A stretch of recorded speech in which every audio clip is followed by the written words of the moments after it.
India voice, आपकी सोच, आपकी आवाज। नमस्कार, आप देख रहे हैं इंडिया वॉइस और मैं हूं आपके साथ पुष्पेंद्र चौधरी। बुलेटिन की शुरुआत करेंगे। भारतीय राजनीति के इतिहास में आज एक नया अध्याय जुड़ गया है। प्रधानमंत्री नरेंद्र मोदी ने लगातार 12 वर्षों तक देश का नेतृत्व करते हुए भारत के सबसे लंबे समय तक प्रधानमंत्री रहने का रिकॉर्ड अपने नाम कर लिया है। पीएम मोदी ने देश के पहले प्रधानमंत्री पंडित जवाहरलाल नेहरू के लगातार सबसे लंबे समय तक पीएम रहने के रिकॉर्ड को पीछे छोड़ दिया है। इस ऐतिहासिक उपलब्धि के अवसर पर बीजेपी पूरे देश में उत्सव मना रही है, जबकि राजनीतिक गलियारों में इस मोदी युग की ताकत और विपक्ष के भविष्य को लेकर बहस नए सिरे से छिड़ गई है। भारतीय राजनीति के इतिहास में आज एक नया अध्याय जुड़ चुका है। प्रधानमंत्री नरेंद्र मोदी ने लगातार 12 वर्षों तक देश के शीर्ष पद पर बने रहने का एक ऐसा ऐतिहासिक कीर्तिमान स्थापित कर दिया है जिसने आजाद भारत के सबसे बड़े राजनीतिक मिथकों में से एक को तोड़ दिया है।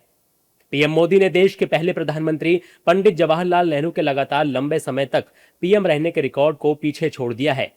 इस ऐतिहासिक उपलब्धि के मौके पर बीजेपी पूरे देश में महा उत्सव मना रही है।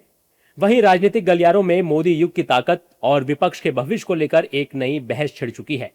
फिलहाल बीजेपी में जश्न का माहौल है और कश्मीर से लेकर कन्याकुमारी तक पार्टी इस दिन को एक बड़े उत्सव के रूप में मना रही है। देश के प्रमुख मंदिरों में सुबह से ही केंद्रीय मंत्रियों, मुख्यमंत्रियों और दिग्गज बीजेपी नेताओं का तांता लगा हुआ है। पीएम मोदी की दीर्घायु और उत्तम स्वास्थ्य के लिए विशेष महामृत्युंजय जाप और पूजा अर्चना की जा रही है। आज कैबिनेट मीटिंग के दौरान सभी केंद्रीय मंत्रियों ने खड़े होकर पीएम मोदी को उनकी इस खास उपलब्धि के लिए बधाई भी दी। इस दौरान बीजेपी नेताओं ने क्या कुछ कहा, सुनिए। आज इतिहास है, ऐतिहासिक दिन है। आज के दिन आदरणीय प्रधानमंत्री नरेंद्र मोदी जी का 4399 दिन इलेक्टेड प्राइम मिनिस्टर के रूप में पूरा किया है और सबसे लंबे समय तक प्रधानमंत्री बनने का, इलेक्टेड प्राइम मिनिस्टर बनने का सौभाग्य प्राप्त किए हैं। मित्रों, आज हम सब के लिए बड़े गर्व की बात है कि माननीय प्रधानमंत्री श्री नरेंद्र मोदी जी के कुशल नेतृत्व में भारत नई ऊंचाइयों को छू रहा है। भारत का वर्चस्व पूरे विश्व में बढ़ रहा है। भारत में सामाजिक समरसता, लोगों के जीवन में अच्छे उपहार, व्यापार और उद्योग जगत में तेजी और 12 वर्ष सुशासन के, विकास के और देश को अपनी विरासत को और आगे बढ़ाने के लिए जो माननीय प्रधानमंत्री जी के नेतृत्व में हम सब ने देखे हैं। आज माननीय प्रधानमंत्री जी का यशस्वी नेतृत्व पूरे देश में एक नया इतिहास लिखा है और मैं मानता हूं कि आज देश के 140 करोड़ जनता का जो आशीर्वाद, स्नेह और विश्वास माननीय प्रधानमंत्री जी को मिला है, ये उसी की ताकत है, उसी की ऊर्जा है जो हमारे नेता, हमारे नेतृत्वकर्ता ने केवल भारत ही नहीं पूरे दुनिया में भारत का स्थान अपने आप में एक अद्भुत तरीके से हम कह सकते हैं कि अगर हम भारत को विश्व गुरु देखना चाहते हैं तो माननीय प्रधानमंत्री जी ने अपने यशस्वी नेतृत्व से भारत को उस दिशा में कई बड़े कदम उठाए हैं। भारत के इतिहास में स्वर्ण अक्षरों में लिखा जाने वाला दिन है। आज के दिन भारत के प्रधान सेवक, भारत के प्रधानमंत्री आदरणीय श्री नरेंद्र मोदी जी ने लगातार जो भारत के प्रधान सेवक के रूप में सेवा की है, उसके सारे रिकॉर्ड आज के दिन उन्होंने तोड़ दिए हैं। आज देश के यशस्वी प्रधानमंत्री श्री नरेंद्र मोदी जी ने निरंतर निर्वाचित प्रतिनिधि के रूप में पंडित जवाहरलाल नेहरू के 4398 दिनों के रिकॉर्ड को तोड़ा है। ये वास्तव में कोई रिकॉर्ड तोड़ना नहीं है, बल्कि देश की जनता का जो विश्वास प्रधानमंत्री नरेंद्र मोदी जी के ऊपर है और जिस विश्वास के भरोसे प्रधानमंत्री जी ने देश की विकास यात्रा प्रारंभ की है और उसे एक नए आयाम तक ले जाएंगे। विश्व में भारत विश्व गुरु बनेगा, हमारी अर्थव्यवस्था बड़ी होगी। 140 करोड़ भारतवासियों की ओर से माननीय प्रधानमंत्री नरेंद्र मोदी जी को बहुत बहुत बधाई और उनका आभार, जिस तरह से उन्होंने देश का नेतृत्व किया है। पिछले 12 वर्षों में देश को नई ऊंचाइयों पर लेकर गए, भ्रष्टाचार मुक्त शासन दिया है, भारत को नई ऊंचाइयों पर लेकर गए हैं। भारत की पहचान जो आज एक सशक्त भारत के रूप में दिखती है, ये प्रधानमंत्री मोदी जी का कुशल नेतृत्व ही है, जिसने देश को हर क्षेत्र में नई ऊंचाइयों पे पहुंचाया, चाहे वो स्पेस का क्षेत्र हो। बीजेपी मुख्यालयों पर ढोल नगाड़ों और मिठाइयों के साथ जश्न मनाया जा रहा है। पार्टी नेता इसे कल्याणकारी नीतियों और मजबूत नेतृत्व की जीत बता रहे हैं। पंडित नेहरू के रिकॉर्ड को तोड़ना राजनीतिक रूप से बेहद संवेदनशील और प्रतीकात्मक है। बीजेपी हमेशा से कांग्रेस के नेहरूवादी मॉडल की आलोचना करती रही है और पीएम मोदी के कार्यकाल को विकसित भारत के स्वर्णिम काल के रूप में पेश करती आई है। जहां एक तरफ बीजेपी इसे स्वर्णिम काल कह रही है, वहीं विपक्ष के खेमे में इस रिकॉर्ड ने बेचैनी बढ़ा दी है। कांग्रेस और अन्य विपक्षी दल लगातार सरकार को महंगाई, बेरोजगारी और लोकतांत्रिक संस्थाओं के कथित दुरुपयोग पर घेरने की कोशिश कर रहे हैं। विपक्ष का तर्क है कि कार्यकाल की लंबाई से ज्यादा महत्वपूर्ण नीतियों का प्रभाव होता है। हालांकि जमीन पर लगातार मिल रही चुनावी सफलताओं और पीएम मोदी की व्यक्तिगत लोकप्रियता के आगे विपक्ष का यह नैरेटिव फिलहाल कमजोर साबित हो रहा है। उत्तर प्रदेश में 2027 में होने वाले विधानसभा चुनावों को लेकर बहुजन समाज पार्टी की महत्वपूर्ण बैठक लखनऊ स्थित पार्टी कार्यालय में आयोजित की गई। यह बैठक प्रदेश अध्यक्ष विश्वनाथ पाल के नेतृत्व में संपन्न हुई, जिसमें पिछड़ा वर्ग भाईचारा कमेटी की समीक्षा की गई और संगठनात्मक तैयारियों पर विस्तार से चर्चा की गई। बैठक में भाईचारा कमेटी के सभी पदाधिकारी मौजूद रहे। इस दौरान संगठन को मजबूत करने, जमीनी स्तर पर पार्टी की पकड़ बढ़ाने और आगामी चुनावों के लिए रणनीति तैयार करने पर मंथन किया गया।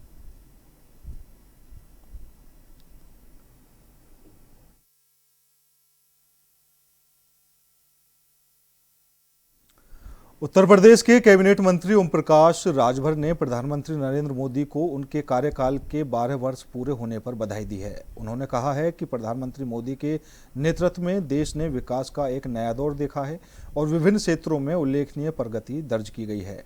ओम प्रकाश राजभर ने कहा कि मोदी सरकार के कार्यकाल में देश में बुनियादी ढांचे, सामाजिक योजनाओं और जनकल्याणकारी कार्यक्रमों को नई गति मिली है। समय तक शासन करने वाले प्रधानमंत्री बने हैं। उनके नेतृत्व में आज पूरा देश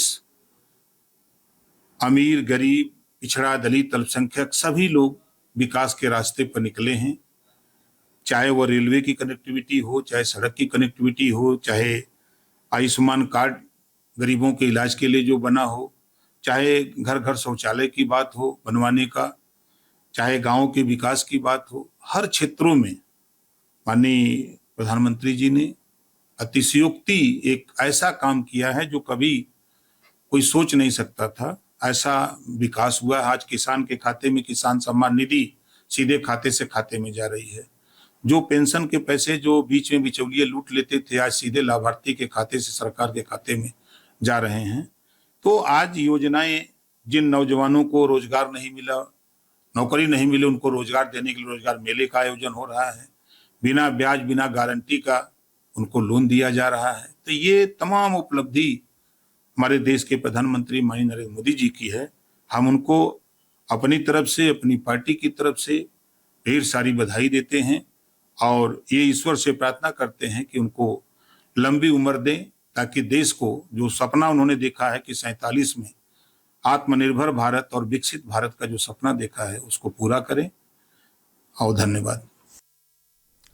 बाराबंकी जिले के रामस्नेही घाट क्षेत्र स्थित तासीपुर के बुढ़वा बाबा मंदिर में उत्तर प्रदेश सरकार के राज्य मंत्री सतीश चंद्र शर्मा ने केंद्र की मोदी सरकार के 12 वर्ष पूरे होने के अवसर पर पूजा अर्चना की। इस दौरान उन्होंने मंदिर परिसर में लगे हैंडपंप को चलाकर सफाई अभियान में भी हिस्सा लिया। मंत्री ने प्रधानमंत्री नरेंद्र मोदी के दीर्घायु और देश के निरंतर विकास की कामना करते हुए विशेष प्रार्थना की।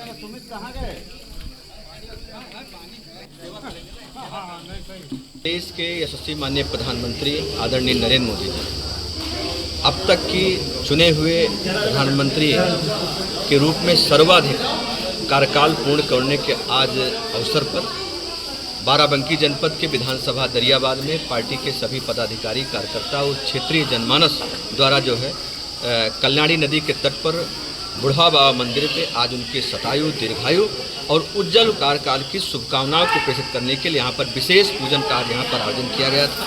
हम सभी आज माननीय प्रधानमंत्री जी को हृदय से उनको बधाई देते हैं, शुभकामनाएं देते हैं और वो शतायु हों, दीर्घायु हों, उनका आगामी कार्यकाल उज्जवल हो। जिस तरीके से माननीय प्रधानमंत्री जी ने पूरे देश और दुनिया के अंदर भारत के सम्मान और गौरव को बढ़ाने का काम किया, देश की सीमाओं को सुरक्षित किया, भारत को आतंकवाद से मुक्त करने का काम किया और उसके साथ साथ गरीब कल्याणकारी योजनाएं आम जन तक जो बिना भेदभाव के पहुंचाने का जो ऐतिहासिक काम हुआ है, आज पूरा राष्ट्र माननीय प्रधानमंत्री जी के प्रति कृतज्ञता ज्ञापित कर रहा है और उनके उज्जवल कार्यकाल की और दीर्घायु जीवन की शुभकामनाएं प्रेषित कर रहा है।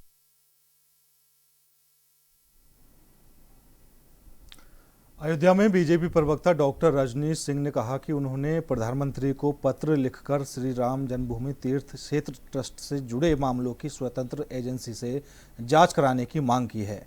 उन्होंने आरोप लगाया कि हाल के दिनों में विपक्षी नेताओं द्वारा ट्रस्ट पर दान की चोरी जैसे गंभीर आरोप लगाए जा रहे हैं, जिसमें भ्रम की स्थिति पैदा हो रही है। डॉक्टर रजनीश ने कहा कि उन्होंने प्रधानमंत्री से अनुरोध किया है कि पूरे मामले की निष्पक्ष जाँच कराई जाए, जिससे सच्चाई सामने आ सके।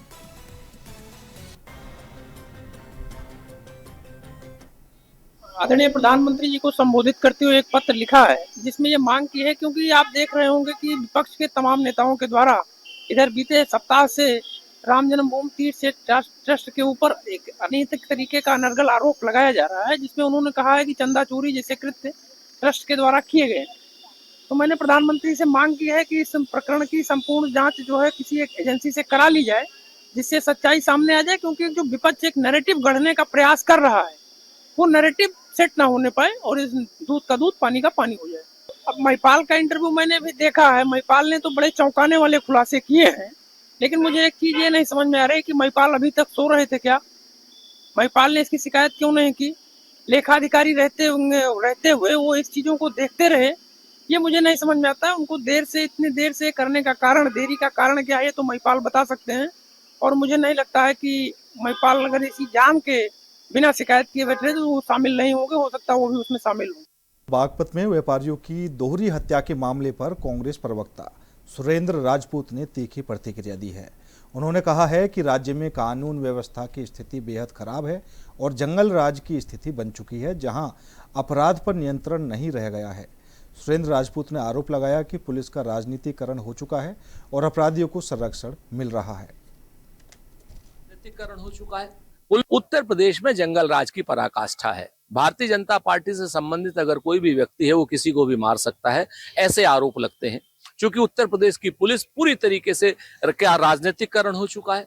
पुलिस या तो भारतीय जनता पार्टी के गुंडों से पिटती है और या फिर निर्दोषों को मारती है।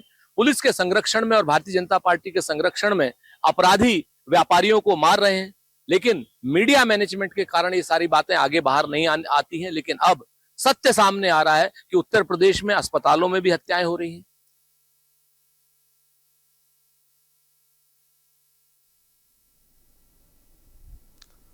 पूर्व कांग्रेस विधायक मुकेश श्रीवास्तव को विजिलेंस टीम ने लखनऊ के वे मॉल से गिरफ्तार कर लिया है। वे बहराइच की पयागपुर विधानसभा सीट से 2012 से 2017 तक कांग्रेस के विधायक रह चुके हैं। उन पर राष्ट्रीय ग्रामीण स्वास्थ्य मिशन से जुड़े कथित स्वास्थ्य घोटाले और वित्तीय अनियमितताओं के गंभीर आरोप हैं, जिनकी जांच लंबे समय से चल रही थी। हाल ही में विजिलेंस विभाग ने श्रावस्ती जिले में NRHM कार्यों में कथित अनियमितताओं को लेकर मुकेश श्रीवास्तव सहित कई लोगों के खिलाफ FIR दर्ज की थी। गिरफ्तारी के बाद उन्हें मेडिकल परीक्षण के लिए सिविल अस्पताल लखनऊ भेजा गया। फिलहाल विजिलेंस विभाग मामले की आगे की कार्रवाई में जुटा हुआ है।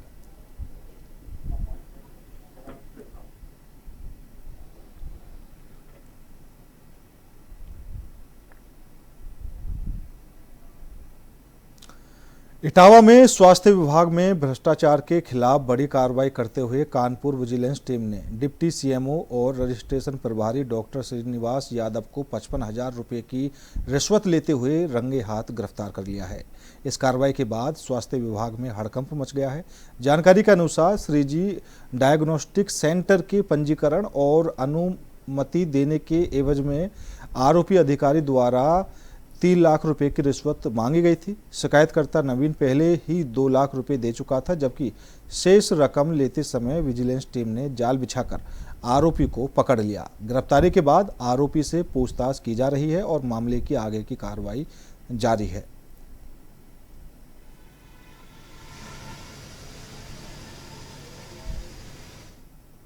नोएडा के सेक्टर 126 थाना पुलिस ने महज 24 घंटे के भीतर घरों में चोरी करने वाले एक सक्रिय गिरोह का पर्दाफाश करते हुए बड़ी सफलता हासिल की है। पुलिस ने तुरंत कार्रवाई कर गिरोह की गतिविधियों का खुलासा किया और मामले में शामिल आरोपियों को दबोचने में कामयाबी हासिल की है। इस कार्रवाई की जानकारी additional deputy commissioner of police Manisha Singh ने दी। उन्होंने बताया कि पुलिस टीम ने तकनीकी साक्ष्यों और खुफिया जानकारी के आधार पर तेजी से कार्रवाई करते हुए गिरोह को पकड़ा है। फिलहाल मामले की जांच की जा रही है। नोएडा जोन में पुलिस आयुक्त महोदया के निर्देशन में अपराध एवं अपराधियों के विरुद्ध कार्रवाई लगातार प्रचलित है। आज इसी क्रम में एसीपी फर्स्ट एसएचओ 126 एवं उनकी टीम के द्वारा 3 व्यक्तियों को गिरफ्तार किया गया है। इनके कब्जे से 4 लैपटॉप, 4 मोबाइल फोन, 3 लाख रुपए लगभग कैश एवं इनके द्वारा पूर्व में जो चोरी की गई थी उससे संबंधित आभूषण बरामद किए गए हैं। पूछताछ करने पर ज्ञात हुआ कि एक व्यक्ति शुभम, जो कि मूलतः मेरठ का रहने वाला है, वो यहाँ पर आकर के रेकी करता था और जो ताला बंद हुए घर मिलते थे उसको दिन में ही चोरी कर लेता था और अपने जीजा राहुल शर्मा की मदद से एक सुनार जिसका नाम सचिन वर्मा है, उसके द्वारा जो इनके बहुमूल्य आभूषण जो चोरी करते थे उनको बिकवाने का कार्य करते थे। आज इन तीनों व्यक्तियों को गिरफ्तार किया गया है और इनको माननीय न्यायालय में अभिरक्षा हेतु प्रस्तुत किया जा रहा है। अन्य विवेचनात्मक कार्रवाई प्रचलित है। प्रयागराज में सड़क दुर्घटना में घायल अधिवक्ता जागृति शुक्ला की इलाज के दौरान हुई मौत के मामले पर इलाहाबाद हाई कोर्ट में दाखिल 2 जनहित याचिकाओं पर सुनवाई हुई है। मामले की गंभीरता को देखते हुए हाई कोर्ट ने रिटायर्ड न्यायमूर्ति अरुण टंडन की अध्यक्षता में न्यायिक जांच के आदेश दिए हैं। सुनवाई के दौरान कोर्ट ने डॉक्टरों की हड़ताल समाप्त करने का निर्देश देते हुए यह भी कहा है कि किसी भी डॉक्टर की गिरफ्तारी नहीं की जाएगी। साथ ही वकीलों से भी हड़ताल या चक्का जाम न करने की अपील की गई है। इस मामले की अगली सुनवाई 27 जुलाई को होगी। सुनवाई के दौरान कोर्ट में प्रोग्रेस रिपोर्ट और केस डायरी पेश की गई। जस्टिस सलील कुमार राय और जस्टिस स्वरूपमा चतुर्वेदी की डिवीजन बेंच ने लंच से पहले और बाद में मामले की विस्तृत सुनवाई की।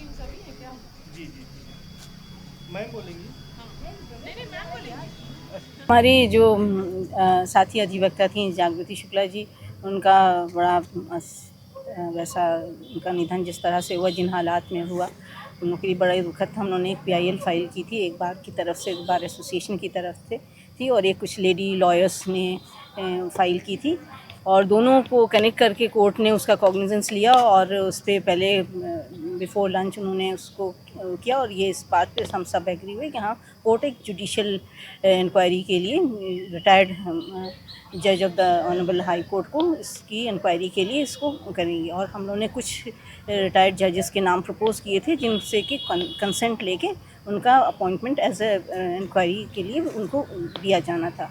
आफ्टर लंच जब कोर्ट आई तो उससे पहले ही हमारी जो एक साथी अधिवक्ता थी जिनका जो कि इन्फॉर्मेंट थी उस FIR में, उन्होंने कोर्ट से ये कहा कि क्योंकि हम इन्फॉर्मेंट थे हमें भी सुना जाना चाहिए और हम जो हैं जो इंक्वायरी चल रही है उससे सेटिस्फाइड हैं। तो कोर्ट ने उसके बाद सुन के और फिर ऑर्डर किया है और ये जो हमारे रिटायर्ड जज जस्टिस अरुण टंडन जी हैं उनको उसके लिए इंक्वायरी के लिए नियुक्त किया है, वो इसकी इंक्वायरी करेंगे।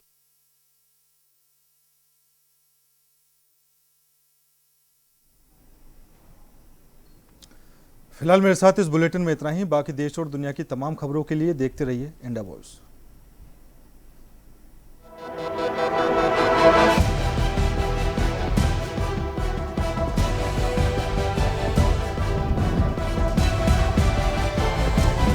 इंडिया वॉइस, आपकी सोच, आपकी आवाज।